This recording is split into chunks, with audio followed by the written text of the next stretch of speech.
Olá, bom dia! No ar agora através da Rádio Eldorado 87.3, direção Zusa do Paracatuzinho e Alexandre Barros.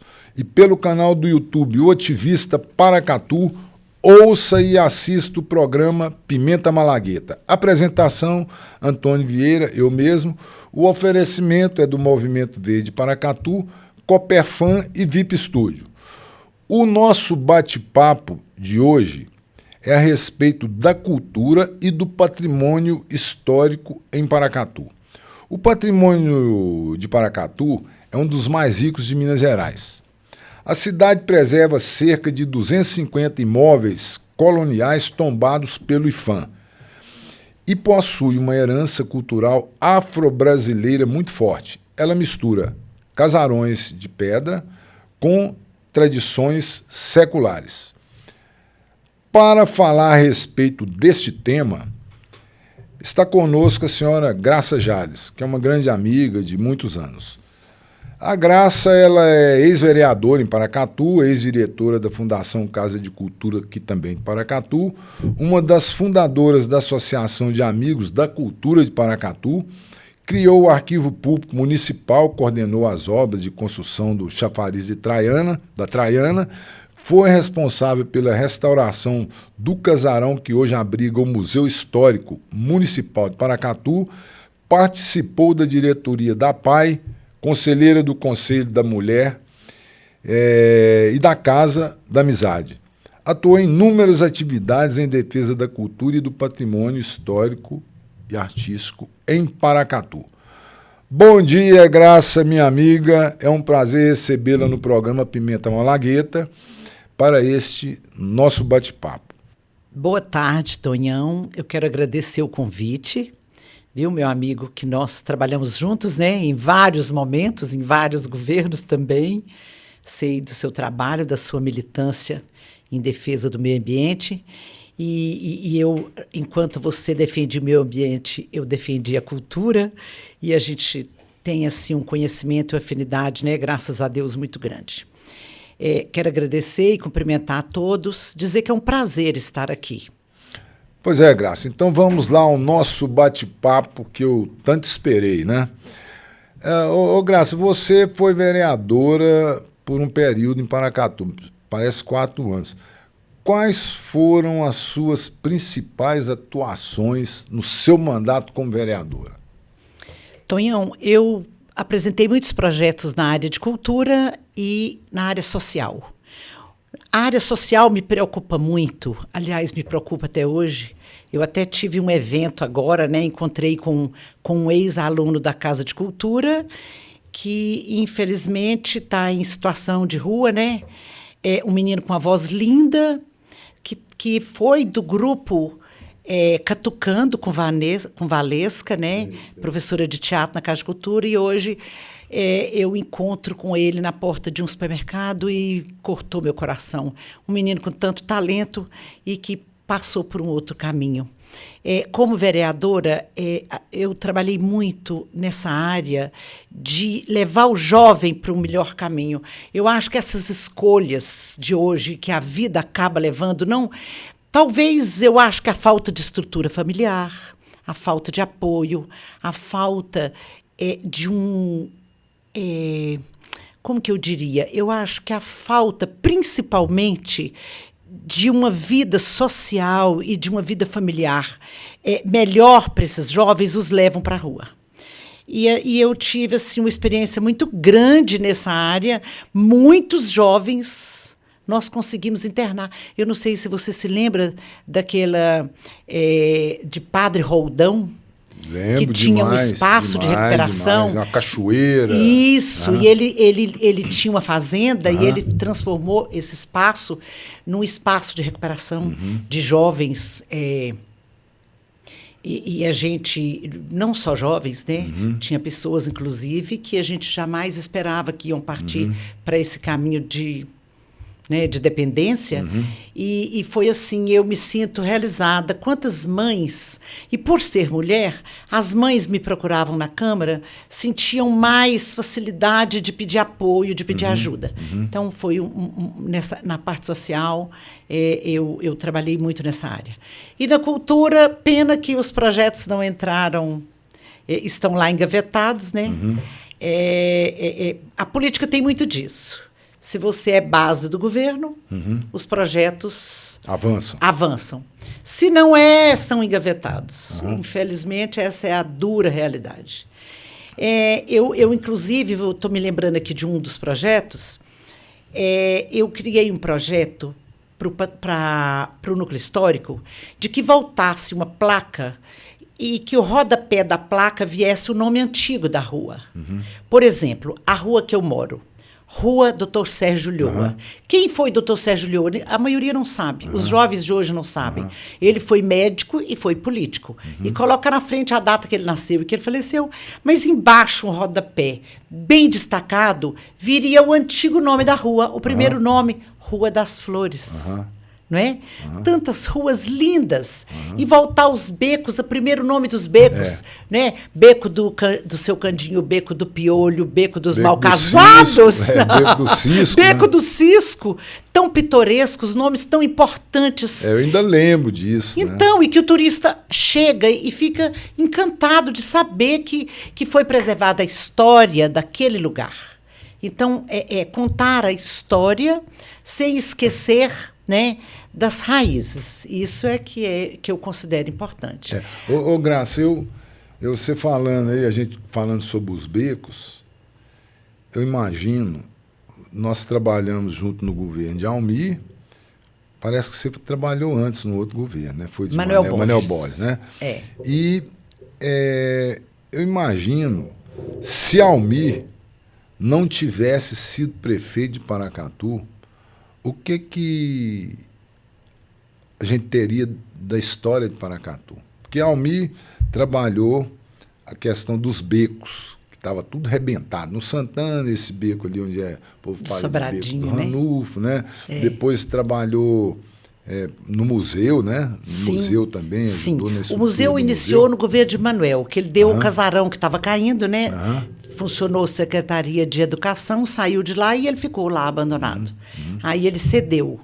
Um dos grandes problemas daquela edificação, Tonhão, é bom que as pessoas saibam que, como tem uma oficina no fundo, lá era o espaço de que ficava todo o material que se trazia da zona rural para comercialização no mercado, né? Foi construído um arrimo no casarão por causa da trepidação das máquinas. E aí tirou a ventilação do porão. Problema. Por isso que sempre troca a madeira, umidade o piso, em excesso. Umidade em excesso. Ainda mais ali que tem o córrego ali do Termas, que é o que passa atrás da Casa da Cultura, que passa por ali. Outra coisa, os asfaltos engoliram a linha de baldrame, que é essa de baixo, dos casarões, e aí acaba que vai dando mais umidade ainda, porque o asfalto subiu e vai engolindo as casas. O interessante, Graça, é que o povo não sabe disso, né? O povo não sabe dessas coisas. Eu lembro que Almir, eu até achava meio delírio dele, né? Que ele falava que se ele fosse reeleito, quando ele não foi reeleito, que ele ia arrancar o asfalto do centro de Paracatu todo, porque as pedras do passado estão todas debaixo do asfalto. E estão. Eu lembro, há um ano atrás, mais ou menos, eles foram fazer uma rede pluvial ali de lado do Afonso Arinos, e eu parei para ver, né, lembrei dessa história, e parei para ver a máquina arrancando o asfalto e para abrir o chão, estavam lá as pedras do passado. É o que Almir falava. Não, ecologicamente corretas, porque elas infiltram a água das chuvas, Agora, não tem inundação. Né? E além de ser, elas são. O que as pessoas precisam entender, Tonhão, é que cada edificação histórica, por exemplo, a construção das ruas de pedra, isto é um documento do sistema construtivo de uma época. É o retrato da origem da cidade. né? É a história de um povo. Então, se as pessoas... quem não gosta, por exemplo, tem um casarão e não gosta, passa para frente, vende para alguém que gosta, alguém que gosta para cuidar, porque você vai estar rasgando um documento da história da cidade. E eu estava falando com você antes da gente... E tem muita demolição criminosa, né? Tem gente que derruba na surdina. Eu sei, aquele sobrado mesmo da Rua Goiás, que era o único sobrado da Estrada do Ouro, o Movimento Verde entrou na justiça contra a demolição dele, hoje ele está lá sem nada. O povo foi tirando aos pouquinhos, e era o único sobrado da Estrada do Ouro, em Minas Gerais, era aquele ali, né? Então, Graça, eu fico pensando, na época eu falei assim, é doido demais, tirar essas pedras, será que tem pedra? E as pedras estavam lá, estão lá, né? E uma outra questão, Graça, que não é levada em conta, vira e mexe, o pessoal está tentando consertar a Igreja do Rosário, a Igreja da Matriz, mas não ordenam o trânsito no entorno, trânsito pesado. Sim. A Prefeitura de Paracatu, quando resolveu fazer aquela intervenção ali ao redor do Rosário, colocou máquina pesada, o que aconteceu? O telhado calmatou e afundou o telhado da igreja. Agora, você fala isso com o cidadão, eles não acreditam nisso, não. Eles sabem que não, já estava estragado, já não sei o que lá, mas é tal da trepidação que a gente está falando. E, além de que, Graça, eu fiz um estudo, eu tenho a impressão que onde está a Igreja do Rosário, ali no passado, tinha um curso d'água que descia ali. Ele nascia lá no Afonso Arinos, descia ali, passava pelo beco ali que sai de Ranulfo e era afluente de qual córrego? Na Casa de Cultura, no córrego da Casa de Cultura. E prova córrego tanto, das termas, né? Prova tanto que quando chove muito, você vai lá no Afonso Arinos, quando chover muito, que você vai ver minando a água no porão do Afonso Arinos. É por isso que o Afonso Arinos tem aquele porão, porque tinha nascente lá. E é por isso que, de vez em quando, tem que mexer na estrutura do Rosário, porque a área ali era brejada. Como eu fiz um estudo também, e o córrego das termas, eu vi que a nascente dele não era debaixo ali da Farmácia Imperatriz. A nascente dele era naquela pracinha do Cristo Rei, porque a igreja que tinha ali, ela era em frente à rua Sérgio Lhoa, doutor Sérgio Lhoa. Ela não era de lado. Aí, procurando em fotografias antigas, eu vi lá uma moita de capim, uma fotografia antiga, um carroceiro no chão, segurando a rédea do cavalo e o cavalo bebendo água na nascente. Era a nascente do córrego das termas ali, entendeu? Isso foi tudo... Lá era a Igreja do Amparo, né?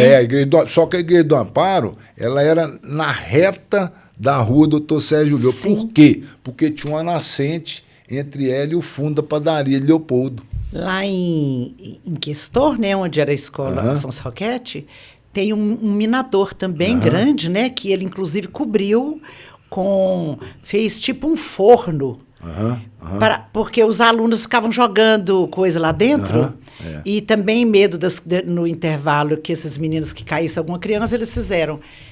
A gente vê a água ali tem muita subindo. água ali se você verificar a rua Doutor Sérgio Lhoa e aquela rua do fundo do Hotel Presidente, a rua, como é que chama aquela ali, atrás do Hotel do Valsa Hotel, ali, em frente à Casa de Cultura. Se você olhar, aquilo ali é uma bacia. Rua do Ávila? É Rua do Ávila. Você vê que aquilo ali é uma bacia. Você sabe que quando fui vereadora, eu entrei com um projeto, mas infelizmente o que não dá voto não é prioritário.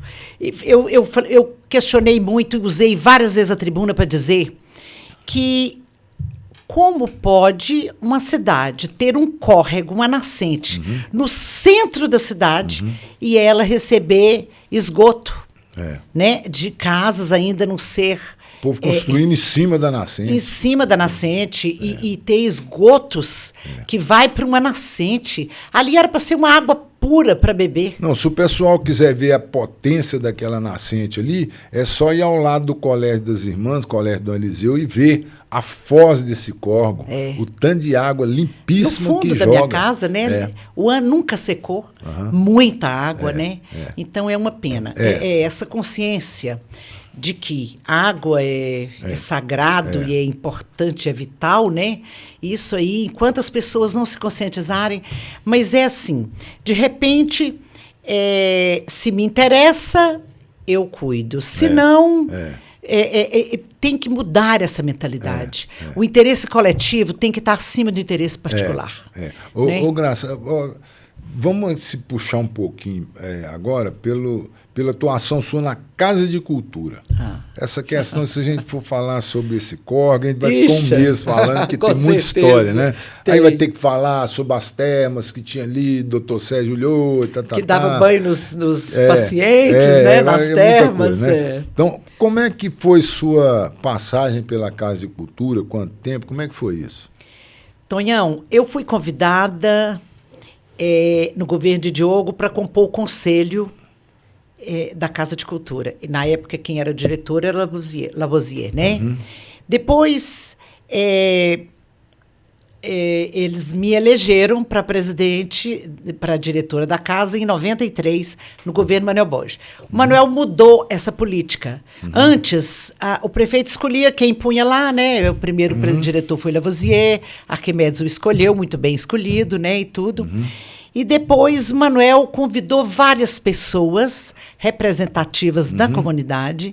E essas pessoas, eu lembro que era Dalinha, seu Petrônio, Dario, representando Fala Negra, Ruth, uma turma. Essas pessoas iam para o gabinete dele e votavam, e tinha um voto secreto. Escolhia lá, entre os conselheiros, o presidente da casa, o diretor. E foi escolhido. Para minha surpresa, eu fiquei atônita. Eu imaginei que eu, né, sou de Coromandel, amo Paracatu. Coromandel é filha de Paracatu, né? O Noroeste, o Triângulo, o Alto Paranaíba, né? Todos fizeram parte da comarca. E, assim, com muito orgulho, viu, Tonhão? Com muito carinho, eu assumi aquela casa. Não foi fácil, porque foi na época das vacas magras, né? Nossa, você lembra, você sabe disso.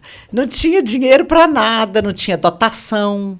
Então, assim... Quando conseguia algum recurso federal, você tinha que dar 20%, 30% de contrapartida. O município tinha que dar contrapartida, não tinha o recurso. Exatamente. Então, era tudo muito difícil. Então, foi uma época... E os funcionários todos vestiram a camisa, né? E a gente... conseguiu, graças a Deus, fazer muitos projetos.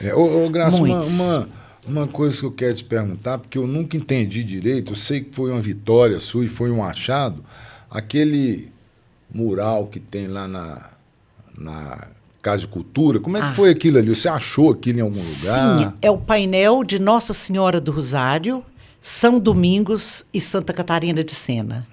Ele é considerado pelo Secor o maior painel em guilhotina do Brasil. Eu estava fazendo uma visita na Igreja da Matriz, naquele corredor lateral da direita, o corredor superior. Estou vendo um tecido enrolado numa madeira, numa guilhotina. Aí eu perguntei, na época, para Maria Tadeu. Falei, Tadeu, o que é isso aqui? Ela falou, isso é um painel, um pano pintado. E eu falei, sério? Mas por que ele está aqui e tal? Ele pode abrir? Só que com a poeira que cobria a parte, já estava podre. E aí, com o maior cuidado, fui pegando pela lateral, que tinha a dobra, que era uma parte mais firme. E quando abriu, eu comecei a chorar. Não acreditei, de tão lindo. Falei, gente, tem que restaurar esse painel. E nós abrimos o painel, que lá é uma parte bem larga, né? Os corredores da igreja são muito grandes. E quando eu me deparo com uma pintura maravilhosa, né? Importantíssima. E depois, aí eu perguntei para Dom Leonardo, na época, se eu podia levar para o Secor para restaurar. Ele permitiu. Peguei meu carro, abasteci. Eles nem sabiam o que era aquilo, né? Não. Estava lá. Pano que tava, porque se soubesse, vai ver que nem tinha deixado, né? Aí eu levei esse painel para o Secor. O Secor, enrolamos, né? O Secor avaliou, falou que ele era, com certeza, século XIX. E aí eu fiz uma pesquisa. Depois de restaurado, nós descobrimos que embaixo estava escrito Monsenhor Antônio de Araújo. Esse monsenhor viveu em Paracatu de 1845 a 1865. Então, ele que mandou pintar o painel. E nós descobrimos também... Quase 200 anos já. Que os anjos que foram pintados nele tinha a mesma característica dos anjos da Igreja do Rosário, do altar. Do Rosário, não, da Igrejinha do Pouso Alegre. Sei. Que era contemporâneo a ele. Então, a Igrejinha do Pouso Alegre também começou a ser construída por volta de 1850, né? Pelo coronel Emeliano Silva Neiva. Então, aí restaurou o painel. Por que ele está na Casa de Cultura? Ele pertence à diocese, tem um termo de comodato com a diocese e a prefeitura e a fundação, aliás, a fundação, e porque ele ficou lá, porque a pintura não pode receber poeira, ela vai estragando. Outra característica importantíssima dele, Tonhão, é que aquela pintura tinha cartilagem de osso.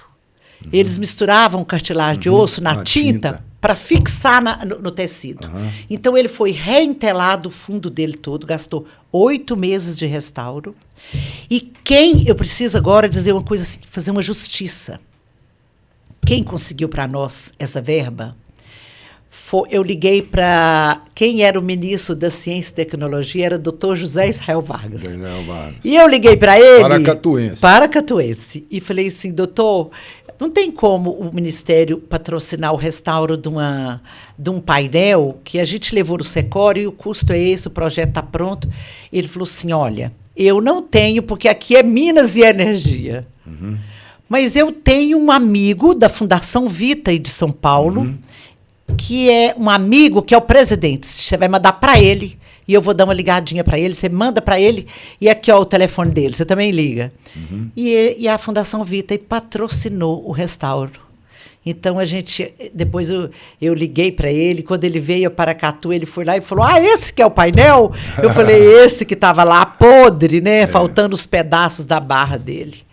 E, assim, importantíssimo. Ele é o maior painel em guilhotina do Brasil. O pessoal de Paracatu que ainda não percebeu isso lá, acho que é importante dar um passeio lá, né? O pessoal mais humilde que, às vezes... das periferias de Paracatu que acompanha o nosso programa aqui, dá um pulinho lá para conhecer esse painel, que é muito interessante. Bom, Graça, você citou aí a questão da Igrejinha de Pouso Alegre. São Sebastião do Pouso Alegre. Nossa, essa igreja é a minha paixão. Então, o que acontece? Você criou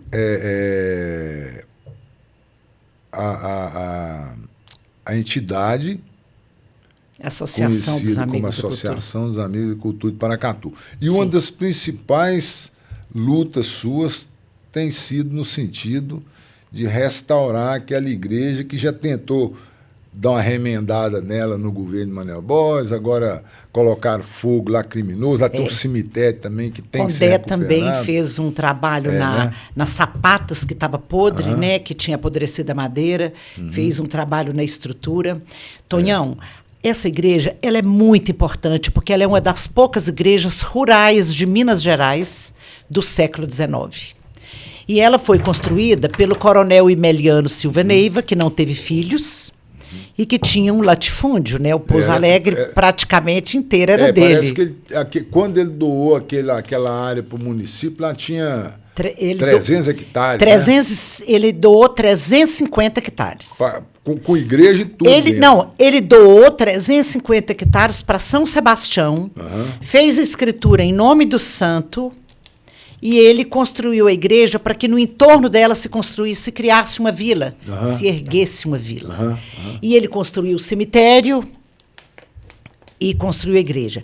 Só que ele construiu a igreja porque ele foi enterrado dentro da igreja e a lápide dele é virada para o altar. Sei. Era muito comum, Tonhão, no século XVI, XVII, XVIII, XIX, até início do século XX, era muito comum doar terras para o santo em troca de um lugar no céu. Igual a chácara dos padres aqui mesmo, né? O pessoal doou para a igreja. Isso, as famílias doavam. As pessoas tinham verdadeiros latifúndios, né? Era muita terra e doava para os santos, o santo da sua devoção. O santo da devoção do coronel Emeliano era São Sebastião. E ele doou para o santo. Então, o que aconteceu? O doutor Edson Mariano, parente de Dr. Romero, né? Ele é médico, ele mora em Mogi Mirim. Ele comprou a fazenda lá, ele é o atual dono das terras do entorno. E ele acampou as terras do santo. E quando eu descobri, eu fui... Mas ele comprou de quem? Da Mitra? Não. Ele... Ninguém até então... Os 350 hectares... Os 350 hectares, em 1926, Dom Eliseu vendeu para 2 irmãos, Gil e Vicente, 2 irmãos Guimarães, então ele vendeu, que já estavam pondo gado deles, já estavam usando as terras do santo. Aí Dom Eliseu vendeu e sobrou 45 hectares, só que ninguém sabia que sobrou esses 45 hectares. Então nós... procurando a escritura, quando a gente entrou com o projeto no Ministério, precisava da escritura. Eu perguntei na igreja se eu podia procurar essa escritura, porque ninguém sabia. Quando você perguntava, não, lá não tem terra do santo mais não. Lá não tem terra do santo. E aí o Rubens Mariano, vamos fazer justiça, Rubão, meu saudoso amigo Rubão, grande escritor e comentarista político, né, incrível. O Rubão falou assim, Graça, pode procurar, que meu pai dizia que tinha só ficado um pedaço de terra para o santo. Aí um dia eu perguntei se eu podia procurar e eu, Cidinha, começamos a fazer essa pesquisa na igreja. Tonhão, eu estava lendo um documento lá na igreja, isso depois de uns 3 meses procurando, escrito assim, Pouso Alegre, no cantinho da folha, eu já gelei, né? Achei o que eu queria. Achei o que eu queria. Pouso Alegre, falei, pronto. Deve ter alguma coisa da área da igreja do santo. Lendo esse documento, aí tinha um pedaço escrito assim, ficando ainda o referido padroeiro São Sebastião, contendo no imóvel 45 hectares. Pronto. Desse documento, nós achamos o remanescente, que era 350 hectares, e aí foi que a gente encaminhou essa documentação para o Ministério, o projeto foi aprovado. Mas aí começou uma luta, porque o doutor Edson ficou sabendo que nós tínhamos achado esses 45 hectares, que fica no meio das terras dele, e ele abriu, aí ele fez uma retificação de área. E aí eu falei com o doutor Leonardo, de jeito nenhum, a terra do santo nós não vamos aceitar. E aí começou uma luta ferrenha, porque eu tinha a escritura dos 45 hectares e o doutor Edson tinha em mãos o documento da retificação de área que ele fez em mãos dele. Aí abrimos, falei, não, dona Leonardo, nós vamos abrir um processo. E o doutor Joaquim Campos, que era na época, em 96, ele era o advogado da Mitra, ele entrou, né, entramos com o processo, que correu até hoje, já passou por 1000 instâncias, eu não entendo muito bem dessa área, mas ganhamos em todas, e ele entrava novamente, e foi entrando e ganhava até hoje. Mas o santo é o dono de 45 hectares, é muito comum. Aí o doutor Edson disse assim, numa das audiências, mas santo não é pessoa física. Mas... o que vale é a intenção do doador. E a pessoa também, física, a sim. História, né? E o santo pertence à diocese. A diocese é quem responde pelos santos, né? Da Igreja Católica. Então, foi uma polêmica. 45 hectares por briga, por tanta pouca coisa, né? Pois é, mas tão importante para a igreja, né? Porque esses 45 hectares, a nossa ideia era restaurar a igreja e o cemitério e criar um centro de recuperação para mulheres, para que as mulheres cuidassem da igreja. Que era a ideia da vila no passado. Exatamente. Então, vamos atender o sonho do coronel, né, que fez essa doação. E agora está na expectativa de dar uma geral lá, porque depois do incêndio Sim, criminoso... o incêndio criminoso, né, infelizmente não se apurou, né, a gente tentou, corremos aí para tentar ver se revertia isso, mas chegamos lá, já estava tudo queimado. Quando o vizinho, o seu Humberto, que é vizinho lá, ele me ligou e falando que estava em chamas. Tonhão, essa igreja, ela é tão importante porque a metade dela queimou e eles colocaram fogo exatamente no altar, que é uma madeira de século XIX, nós estamos no século XXI, né? Você imagina. Mas eu acho que dá para restaurar, porque tem muita foto do passado ainda. Nós temos uma caixa de documentos. Inclusive, eu estive lá com uma técnica do IFAM e nós encontramos o São Sebastião do Andor. Virado para a parede, viraram o Andor para a parede, para um canto da parede. Você acredita que eu estava lá e nós achamos esse santo preso? Estava escrito no santo. Escultor Manuel P. Maia, 1886. E no altar, os anjos do altar são os mesmos que estão no painel de Nossa Senhora do Rosário, pintados, com certeza, por Manuel Pereira Maia. Muito interessante essa história, né? E outra coisa, né, Sô? Faz parte da nossa história, né? Pois é, tem 3 anos que saiu essa verba pelo Semente, né?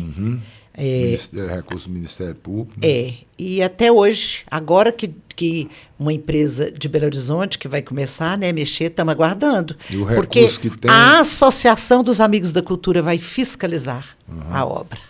Nós vamos fiscalizar, nós vamos acompanhar, porque é uma luta de 96. Tem 30 anos que a gente luta para restaurar essa igreja. É o caso da prioridade, né, Graça? Eu fico vendo um município com tanto recurso, por que não cuida da história da nossa cidade, da cultura da nossa cidade, né? Tonhão, tem que cuidar, porque você não faz turismo sem ter o que mostrar.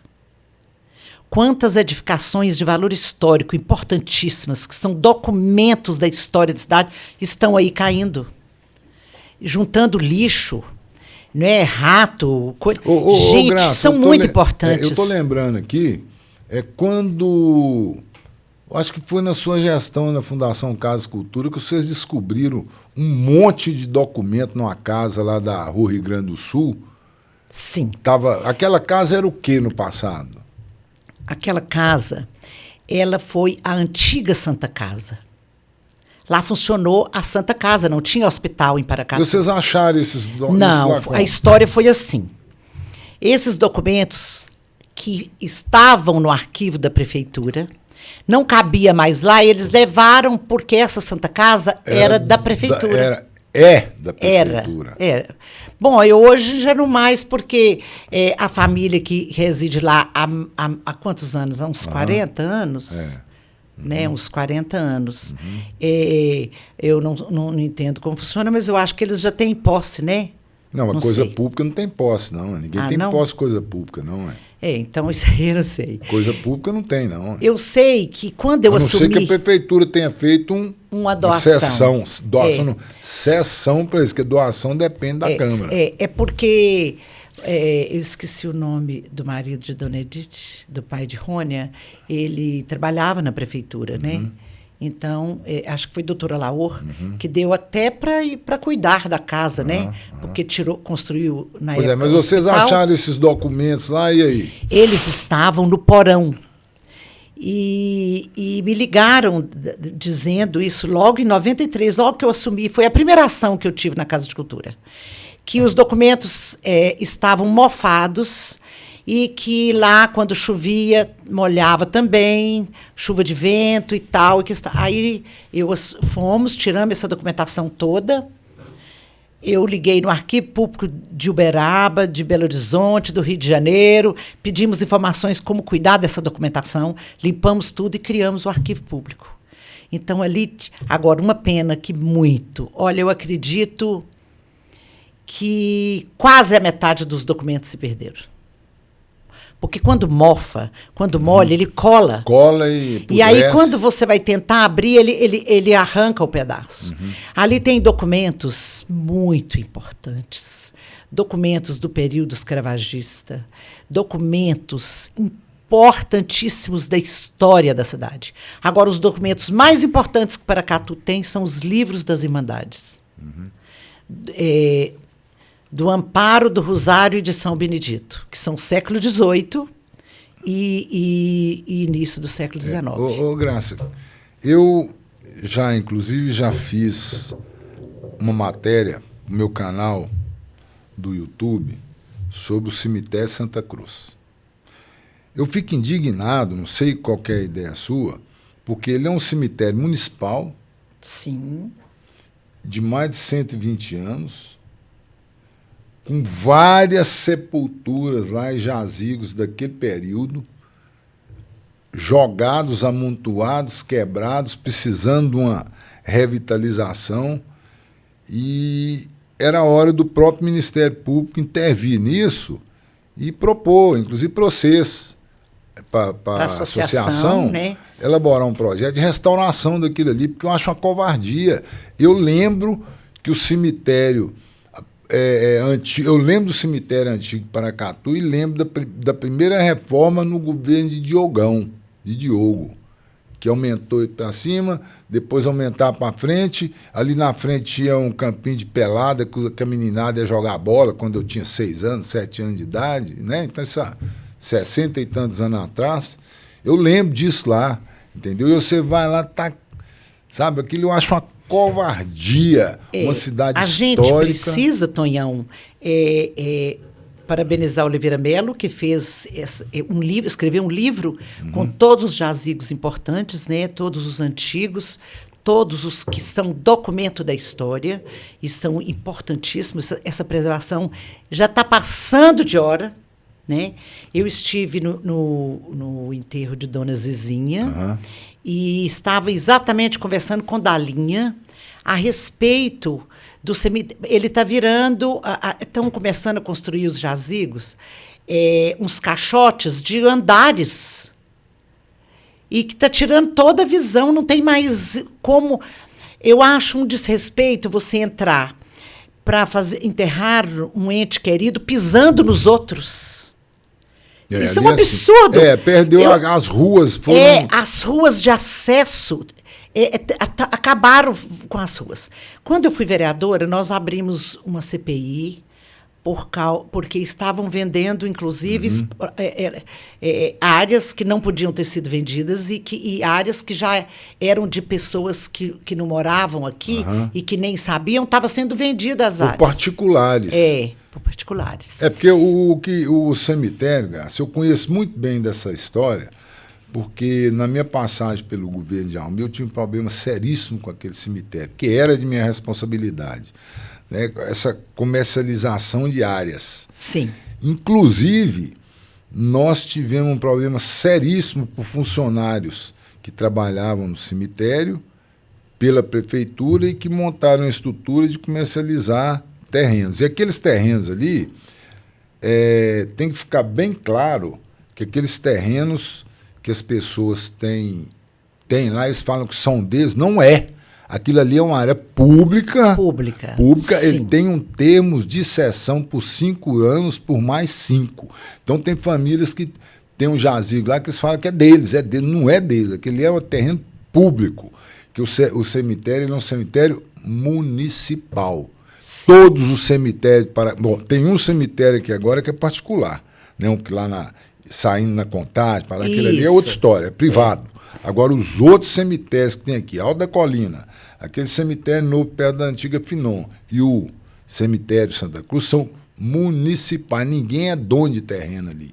E na época que teve essa confusão, que eu entrei no meio, e foi uma confusão dentro do gabinete de Almir, o pessoal lá que cuidava, intitulava dono do cemitério. E aí, com muito custo, a prefeitura conseguiu pegar o livro de registro do cemitério, que era um livrão, quase o tamanho dessa mesa aqui, ó, dessa grossura, escrita à mão. Você chegou a ver esse livro em algum lugar? Não conheço. Pois é, foi uma guerra para conseguir Ele devia isso. estar no arquivo público, né?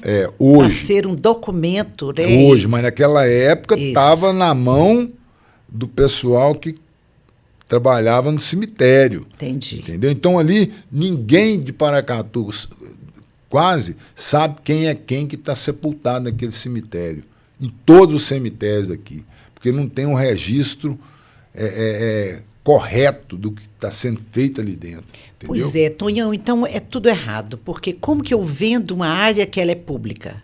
Como que a pessoa paga por uma... E outra coisa, o cemitério está com uma super ocupação, né? Uhum. Agora já está virando prédio, as lápides. Tem que ter uma segunda via e para ele ser preservado. Porque imagina como que vai restaurar os antigos para ser, inclusive, atrativo turístico. Tem jazigo lá que a laje dele está servindo de piso no chão de alguma rua. Exatamente isso que eu te falo. Isso, um monte isso é um crime, isso é um desrespeito com a família, com as pessoas, sabe? Você chega e vê todo mundo passando, pisando em cima da lápide. Eu acho um desrespeito. É o que eu digo. Eu acho uma hipocrisia as autoridades ficarem falando que Paracatu é uma cidade histórica, de renome, No entanto, um cemitério histórico igual aquele ali, pelo menos uma parte dele, histórica, está lá abandonado. Eu acho isso uma covardia com a cidade, porque as autoridades vão passar, não vão ficar para sempre. Vamos montar, através da Associação dos Amigos da Cultura, né, um projeto com todas essas lápides que são históricas, e o livro de Oliveira Mello vai ajudar muito, né?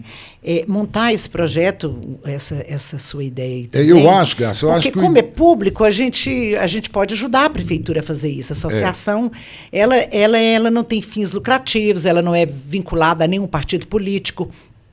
Não tem credo religioso, não tem distinção de raça, de nada.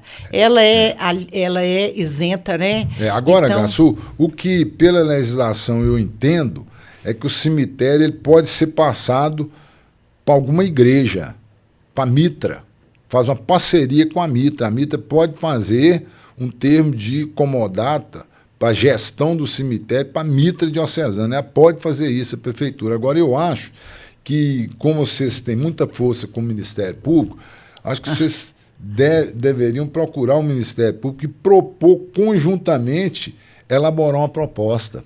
Eu estou indo a Belo Horizonte, dia 21 agora, eu fui convidado hoje para o doutor Carlos Eduardo, que foi promotor aqui e é um dos comandantes do Ministério Público em Minas Gerais, me convidou para estar lá no evento que ele está sendo homenageado, um livro e tal. Eu vou a esse evento e vou propor para ele, o Ministério Público, montar uma comissão, porque eles podem contratar uma consultoria para vir aqui e falar assim, nossa, porque tem que salvar aquilo ali. Doutor Marcos Paulo, você deve encontrá-lo lá então, espetacular. Ele foi quem, eu não sei se você se lembra, quando roubou aquelas imagens da Matriz, você lembra? Não foi... Nós tínhamos feito a catalogação do acervo, o inventário das imagens. Você sabe que um dos acervos de arte sacra mais importantes do país está em Paracatu. Por que foi preservado? Porque Paracatu, como ela estava no interior, a comercialização era mais difícil.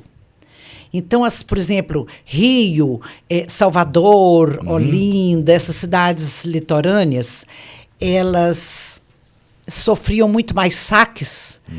E porque a imaginária, a arte sacra, ela não é só um objeto de fé. Ela é uma obra de arte e ela é fruto de desejo dos colecionadores no mundo inteiro, né? A comercialização dela tem peças que você não tem ideia. Tem, eu sei de duas histórias ligadas a isso. Quando eu era criança, Eu era coroinha em Paracatu, de Frei Pedro. Frei Fiquei Pedro, 5 anos querido. coroinha. Inclusive, eu tomei bomba em 1967 aqui em Paracatu, porque eu matava a aula para ir ajudar a missa, Frei Pedro. Então, eu lembro de uma história, porque eu toda a vida eu fui ligado e atento a tudo, mesmo criança. O pessoal falava que um bispo que tinha aqui, que chamava Dom Raimundo... Luiz. Esse Dom Raimundo, ele levou muita imagem daqui para fora daqui de Paracatu. Na época, eu lembro do pessoal comentando isso, entendeu? E tem aquele caso histórico aí de Fernando Henrique, que pegou a imagem que deu para o Papa, né? Que era a imagem daqui, né? Que teve que devolver. Exatamente. Tem uma lei que todos os objetos, todas as obras de arte, móveis, né? Elas, do período da monarquia, não podem sair do país. Aí, o Itamaraty comete um furo desse, né? Uma gafe dessa, de comprar uma imagem num antiquário. Ela não era da igreja, ela era de algum particular, que tem todo o direito de vender se quiser, mas não pode sair do país. Existe uma lei. E o Itamaraty deu essa imagem para o Fernando Henrique, para o presidente, levar de presente para o Papa. Aí o Hélio Gaspari, um jornalista, né, de São Paulo, ele viu a foto. O Fernando Henrique entregando uma imagem de século XVIII. Uma imagem do século XVIII. E aí ele fez uma matéria dizendo, mas como que o próprio presidente da República infringe uma lei que é para todos, que é para o país? Então, que mau exemplo. Aí ele fez uma matéria, eu tenho tudo isso arquivado, quero até levar para o arquivo público, porque uma pasta de documentos, de matérias que saíram. E teve que voltar para o Brasil a imagem. Graça, eu tenho um colega meu, eu não sei se é conversa fiada dele. Ele falou que foi no Vaticano e conseguiu entrar no museu que tem no subterrâneo do Vaticano. Eu não sei se é conversa dele, isso foi ele que me falou. E ele falou que a hora que ele chegou nesse lugar lá, era um lugar maior do que vários campos de futebol. Ele falou que o que tem de imagem sacra lá, e que parece que o Papa Francisco tinha contratado com o Vaticano na época dele lá, contratado uma equipe para catalogar essas imagens, quer dizer, gastar anos e anos e anos para catalogar o que está ali dentro. Que ganhavam de todos dos países, deve ser, né? E com certeza. Graça, a nossa voltou e está em Brasília. Agora, Graça, é o seguinte, nosso tempo já está terminando, você achou que nossa, nem falamos muito, né? Já está terminando. Agora, eu tenho 2 pesares em Paracatu, sim, que eu acho que podiam ser resolvidos. Um é o Cine Santo Antônio, que é um teatro, cine-teatro, que está parado, não fazem nada lá. Sim. Nós precisamos aqui de dar um local para os atores de Paracatu, que tem muita gente boa aqui. Sim. E alguém tem que fazer alguma coisa, porque quando você trabalhou com Almir, aquilo lá mudou a história. Depois que acabou tudo, eu já apresentei uma peça de teatro, 2 ou 3 peças de teatro comandado por Lavoisier lá na época, um sucesso, era uma curtição. A moratória, né? Era uma coisa bacana. Mas a gente também teve aquele programa A Criança Vai à Escola, A Criança Vai ao Cinema, né? E as crianças amavam. Isso era no governo de Almir, né? Reformou tudo, era outra história. Era. E uma outra questão que eu tenho muito pesar, se eu fosse uma autoridade para Paracatu, eu ia dar um jeito de restaurar, de reconstruir, era o filodramático onde funciona o UAI hoje. Porque nós temos tudo, tem recurso para isso. Isso. Eu não sei aquela área de quem se é da prefeitura, se é particular, o que é. É particular. Mas não tem condição, nós estamos jogando tudo fora. Aqui era um lugar que mesmo depois do filodramático, que eu assisti aqui uma apresentação de um grupo de música de Lyon, da França. Eu assisti, eu era rapazote.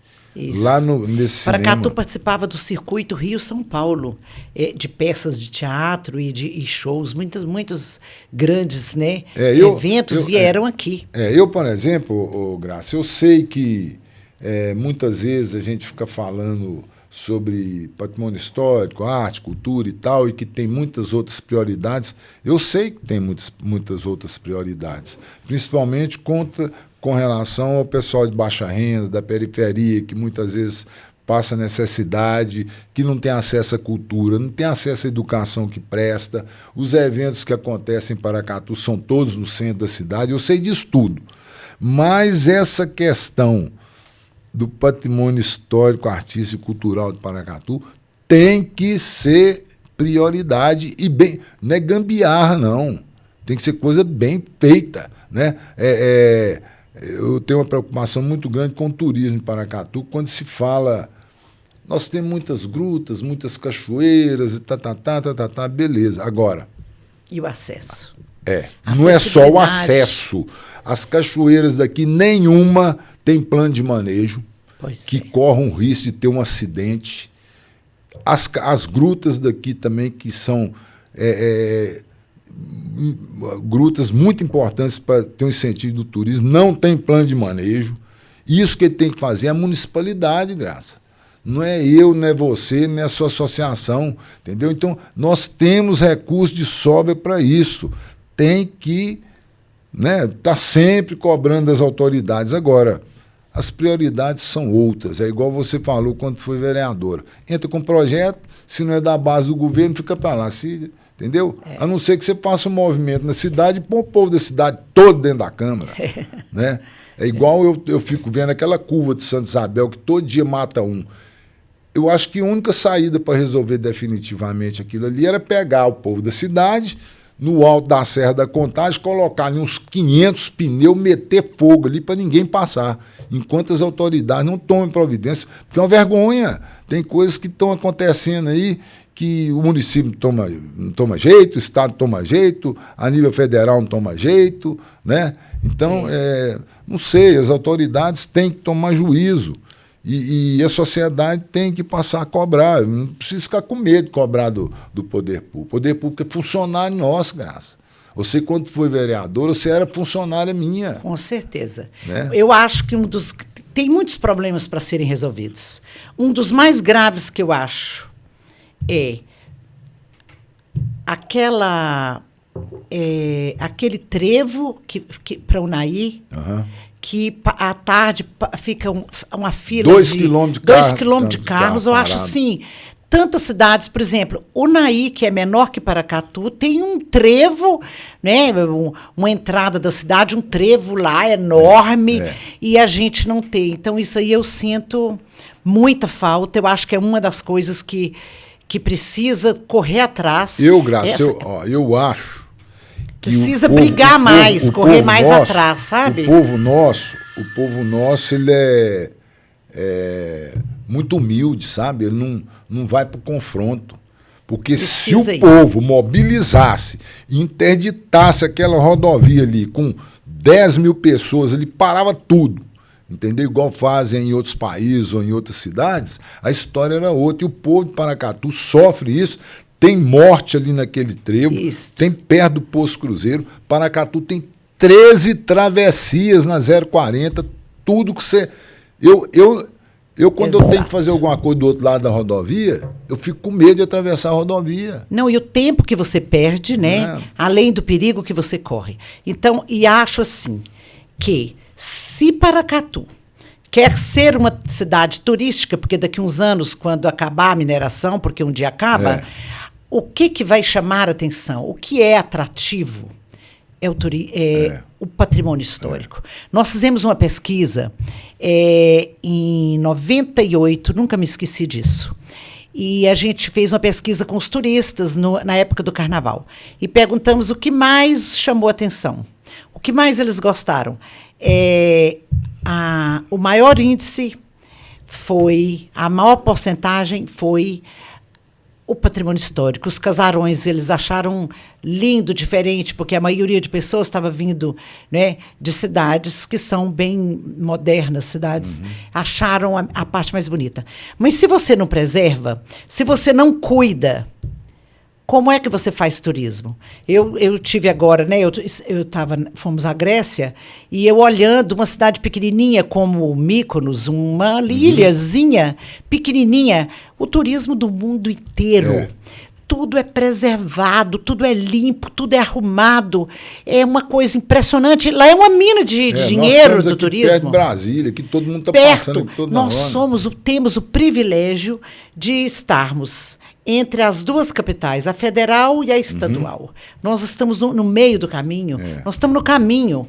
Então, tem tudo para ser um sucesso essa cidade. Ô Graça, ó, o tempo nosso estourou. Sim. Eu quero te agradecer muito pelo papo. Para mim foi bom demais e a gente tem que continuar isso mais uns 10 programas, né? Se Deus quiser. E eu queria que você deixasse aí um recado para o povo de Paracatu, as expectativas suas para o futuro, as suas considerações aí finais para o futuro de Paracatu, né? Para isso aqui, que os sonhos sejam realizados, para atender a todos, né? Que os políticos vejam a comunidade antes de ver a si mesmo.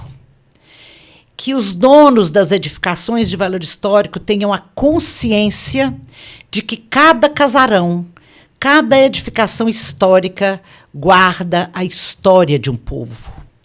Cada edificação que você derruba, que você despreza, que você deixa jogada, você está rasgando um documento da história. É preciso, eu acho que o paracatuense, que é tão bairrista, que é tão culto, eu considero uma das cidades mais cultas, precisa ser mais exigente. Precisa cuidar mais do seu patrimônio, cuidar mais das suas coisas. Eu acho que a cidade precisa estar mais bonita. Minha mãe dizia assim, primeiro você arruma a casa para você receber a visita. Né?